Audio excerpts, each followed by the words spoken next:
How's it going, everybody? This is Ruby, and this is episode 75 of my Feed the Beast Machine Tutorials series. Today we're going to be taking a look at the weather collector from MineFactory Reloaded. So, the basic user interface for this machine is here we have an internal gauge for like water and such things. This red bar is energy, and you can see this machine holds more than your normal MineFactory Reloaded machine. This actually holds 16,000 MJ, or 16,000 EU, whatever the equivalent is. And then, of course, like normal, here's your work and your idle bars for it. But that's all there really is to it. So if we go ahead and we take a look at the building recipe for this machine, it is 3 plastic sheets, 3 iron bars, 2 buckets, and then a factory machine block, and that's for the weather collector. If we go ahead and take a look at powering this machine, like I mentioned earlier, this takes EU or MJ, and as you can see, this machine doesn't have any power. And if we go ahead and we hook up this glass fiber cable, you can see it charges it up just fine. If we go ahead and we break that and now we collect energy conduits, you can see that that charges it as well.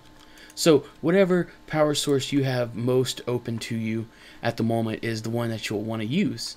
So if we go ahead and we take a look at automating this machine, there's not a whole lot to it, but if we go ahead and we plop it down, and if we go ahead and we toggle rain, and let's grab some Liquiducts for example. You can also use waterproof pipe, I just prefer Liquiducts. And let's grab a tank. You can see that this thing is going to get full energy, and as soon as this idle tick reaches 0, it's going to count down the work. So if we just give it a second to count down, there we go.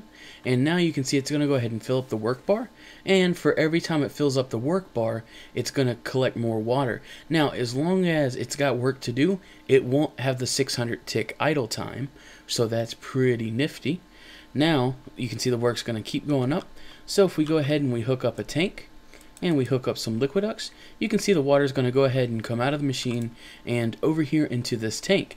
Now, this machine doesn't only work with the rain, it also works with snow.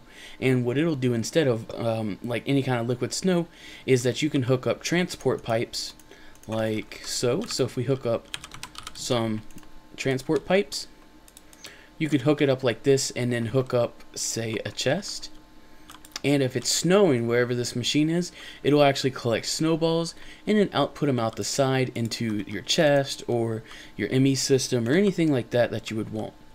That's going to be it for the tutorial today. If you guys are wondering, it takes about 500 MJ for this machine to collect up to the bucket or 2 buckets of water that it collects at a time. So just keep that in mind, or whatever the EU equivalent is. If you guys have any questions about this machine, you can feel free to leave them in the comments below, or send me a private message on YouTube. If this video helped you out, or if you enjoyed it, a rating would be much appreciated, and subscribe, as I always have new Feed the Beast videos coming out almost every other day, if not every day. Thank you.